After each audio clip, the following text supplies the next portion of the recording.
tere sulle, armas tarohuviline, mina Niida siinpool ja täna siis teen seda sõnumit siis 11.11 uute alguste portaali puhul. Ja jälle võid sa seda kuulata kas sellel aastal, mõnel järgmisel aastal, 11 kuupäeva puhul kell 11.11, mis iganes siis, kus see number 1 ja uus algus siis sees on,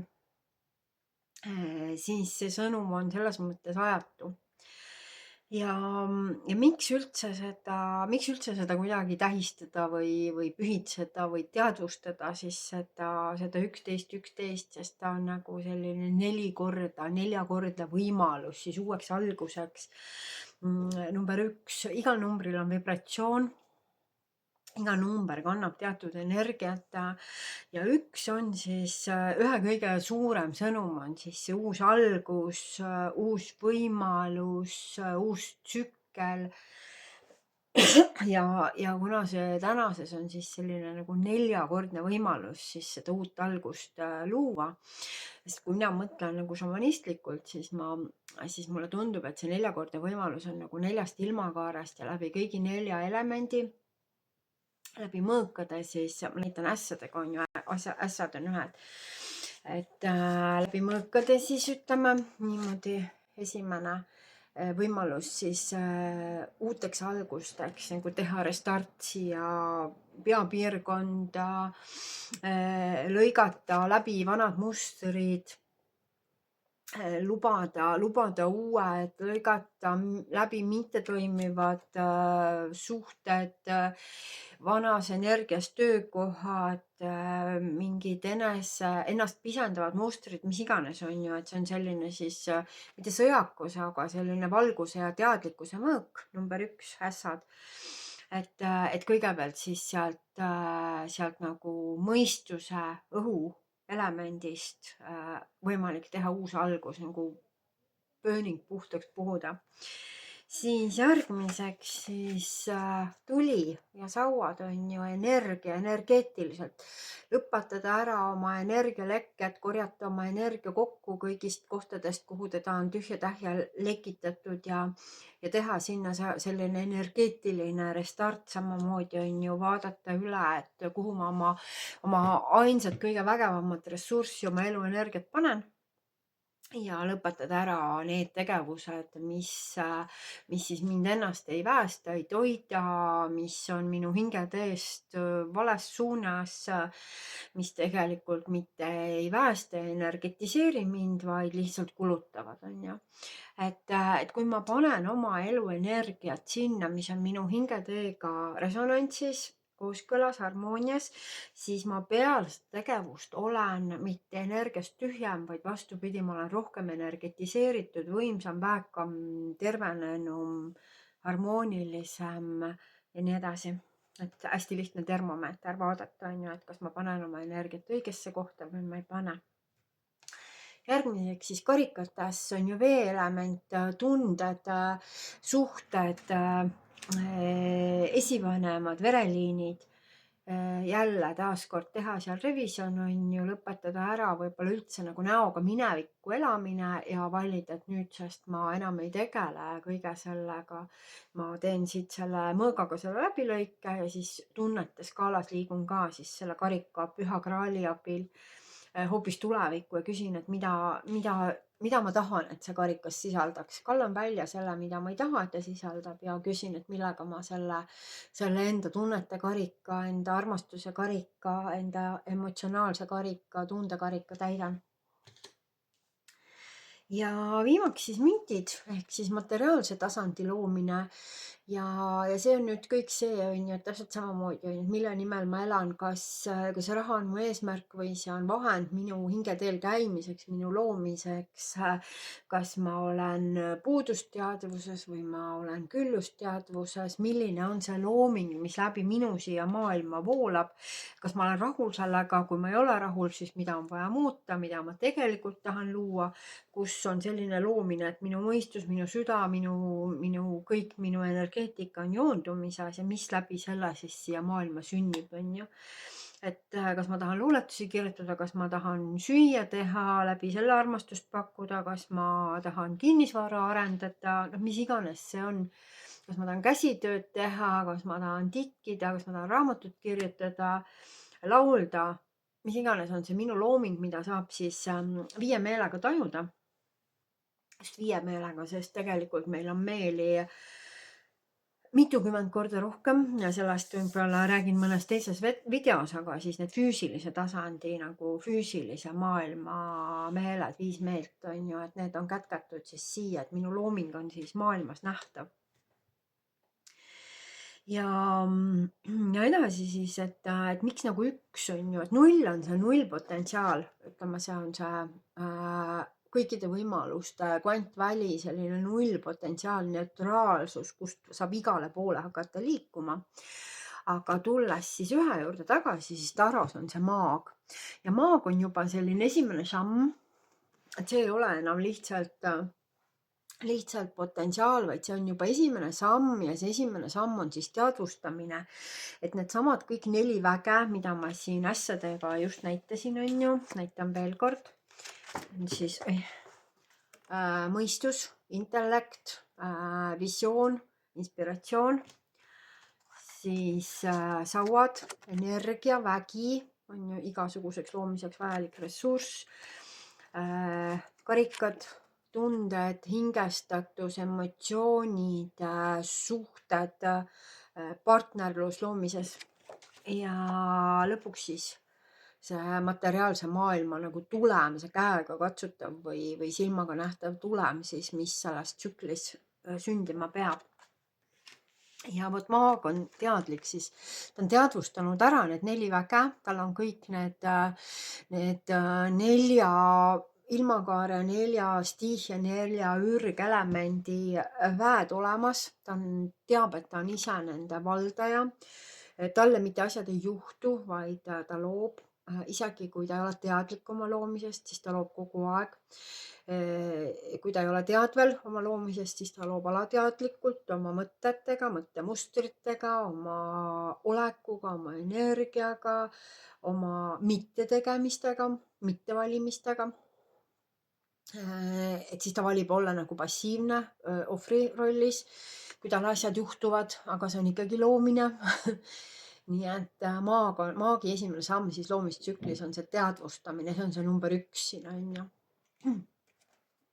Ja see, kuidas siis maagi käed on selle, see sümboliseerib siis seda, et nagu ülal nii all, nagu sees nii väljas, ehk siis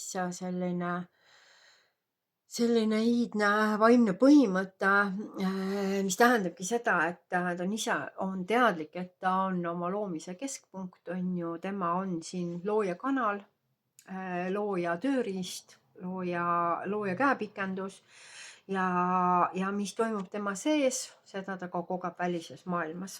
Ja välise maailma mustrid siis, mis meile tulevad, on teadlik siis sellest, et need tuleb siis, kui need ei meeldi, siis enda sees üles otsida. Kui meeldivad, siis loomulikult tänulik olla, et on nii vägevalt loodud. See 1-1 siis veel on, 1-1-1-1, ta on ka 2-2, on ju. Et 11 ja 11 siis eraldi võttes on siis 2-2 numeroloogiliselt ja siis me jõuame selles loomistsüklis ülempreestrinna juurde kaartide järgi on ju number 2. Ja siin on samamoodi need siis yin ja yang energiat, must ja valge, Eeva ja Lilit, duaalsus ja selle ületamine. Ja mis see ülestõusmisprotsess siis on, mida ülempreestrinna tegelikult sümboliseerib, valgustumisprotsess ongi seesama siis see duaalsuse ületamine. Ja numeroloogiliselt 2 tähendab ka igasugust partnerlust, igasugust, olgu see konstruktiivne või destruktiivne, olgu ta loov või lõhkuv, et oleneb siis, kuidas need 2 jõudu siis vastandjõudu või 2 erinevat jõudu siis omavahel koos toimivad, et kas nad nagu täiendavad teineteist või nad lähevad sõtta üksteise vastu, et 2 on alati kätketud ka see nagu, kuidas siis 2 partnerit, kas nad tõmbuvad või nad tõukuvad.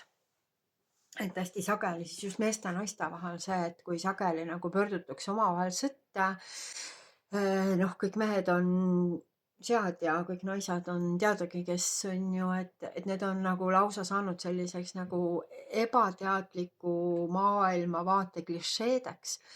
Aga tegelikult, kui siis mees ja naine tulevad kokku nagu selles oma loomisväes on ju, et mis nagu kirjeldamatu imelisus saab siis sündida, on ju, noh, kasvõi see, et muna ja seemnerakust saab kasvama hakata laps. Et see on absoluutne ime, absoluutne loomise ime ja samamoodi saavad siis yin ja yang, mees ja naine kokku tulles luua siis nende loomispotentsiaal on nagu piiritu, et see ongi see mõistmine, et Jumal on loonud meid oma näo järgi, ehk siis kui tema suutis luua, siis tegelikult meis on täpselt samamoodi see loomise seeme ja loomise võime ja lihtsalt seda tuleb teadvustada ja see duaalsuse võitlus ületada ja tulla kokku selles lõputus loomispotentsiaalis, et seda kõike kätkeb siis endasse number 2. Oleme kehastunud siia duaalsesse maailma ja vastandite maailma ja see ongi meie ülesanne siin õppida nagu seda, et need vastandid ei pea võitlema, vaid nad võivad olla koos loomises ja selle duaalsuse ületada ja seda nimetataksegi siis valgustumisprotsessiks ehk siis looja sarnaseks saamise maagiliseks teekonnaks. Siis kahed on ka päiksearkaani kaartides, ma siin võtsin lihtsalt ühe näiteks, võtsin siin selle karikate kohe on ja see on selline positiivne koosloomise kaart, et kuidas saavad tulla siis mees ja naine loomises kokku ja teineteist väestada ja tõsta, mitte siis alla tõmmata ja lõhkuda ja kritiseerida, ja mitte ka nagu teist parandada, vaid siis tulla kokku selleks, et väestada teineteise noh, on siin möllab väike abiline. Nii. Et ühesõnaga mõte jäi poolikuks siis, et väestada teineteist, tiivustada ja toetada siis teise visiooni on ju, ja siis saab sündida see, et 1 + 1 ei ole mitte 2, vaid ta on 11 ja seega järelikult juba meistriteadvus on ju.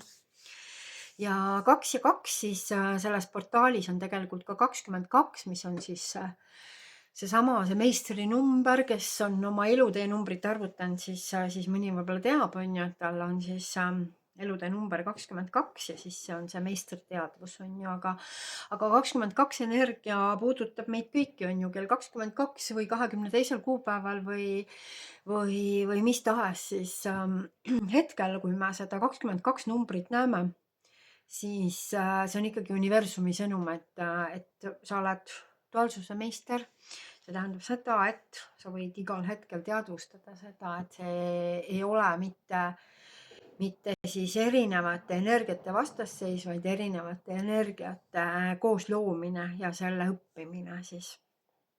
Et meister ei ole staatus. Et sageli inimesed, kes nii-öelda teavad, et nende elutee number näiteks on meistrinumber, siis ego nagu tahab sellega kuidagi endale krooni pähe panna ja ennast ehtida, aga tegelikult on see nagu suurem väljakutse, et õppetunnid on keerulisemad, ülesanded on keerulisemad. Meistriteadvuses ei saa öelda, et see on pehmetel patjadel heljumine, vaid see on lihtsalt suuremad väljakutsed, suuremad kohustused. Kui hing on kõrgemalt arenenud, siis antakse lihtsalt võimsamad ülesanded. Et selles mõttes jah, et ta ei ole nagu, see ei peaks olema egotripp, vaid see peaks olema nagu suurem alandlikkus ja suurem teadlikkus siis.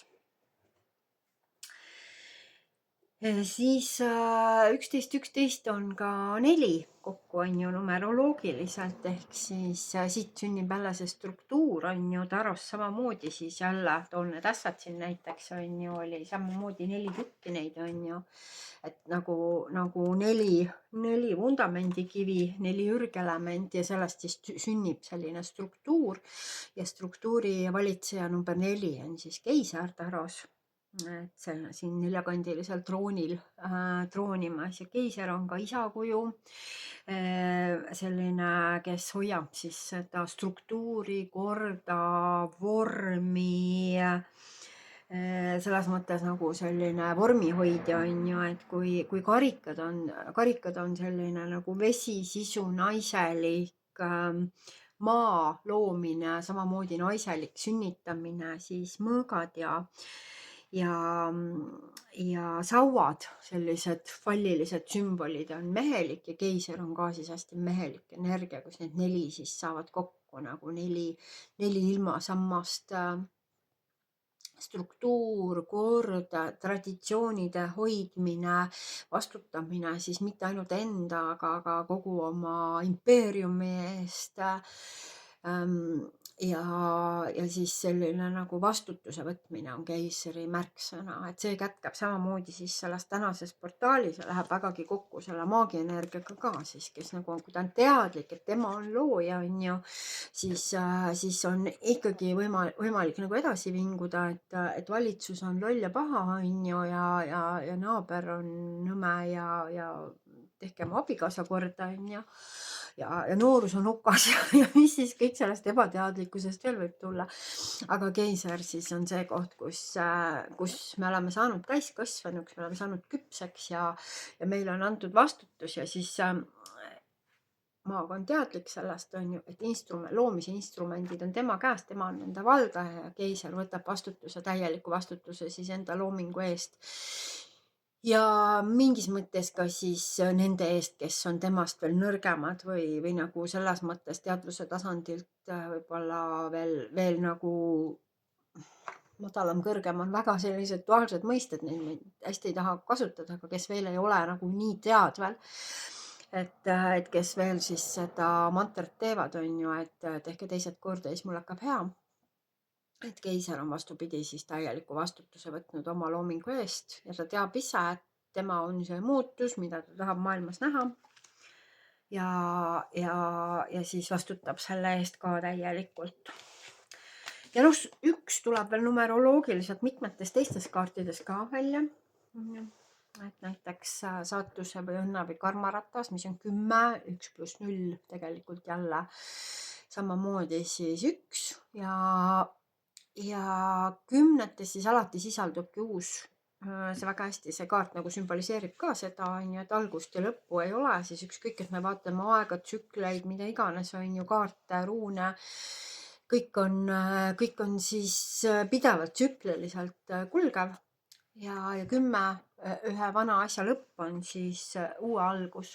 Sageli öeldaksegi näiteks, et see uus suhe tuleb selline uue suhte algus, nagu sa vana lõpetad või sellest samast siis tarkusest, et vana lõpp on alati sama, mis uue algus, on ju. Et narr samamoodi number 0 võib olla suure arkaani esimene või viimane kaart, et ta on nii algus kui lõpp. Ja 10-tes tsükli lõpus sisaldub siis alati ka see seeme või see potentsiaal nagu uueks üheks. Et sellepärast siis ka kõik taro 10 on nagu põhimõtteliselt samad, mis ühed ässad, et ässas on siis koondunud nagu seemneks, on ju. Uue loomistsükli seemneks eelmisest tsüklist 1 kuni 10 ära õpitud teema on järgmise tsükli 1 siis.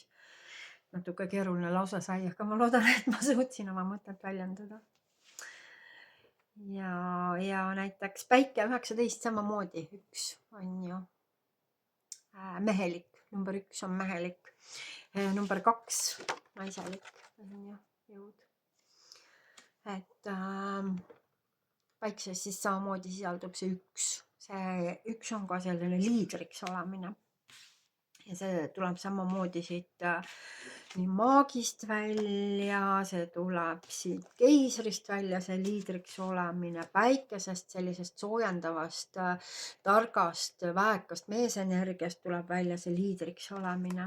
Et ühe siis potentsiaal on just see juhtimine, eesminemine, suuna näitamine, heas mõttes liidriks olemine, inspireerimine, et kõik sellised positiivsed kvaliteedid.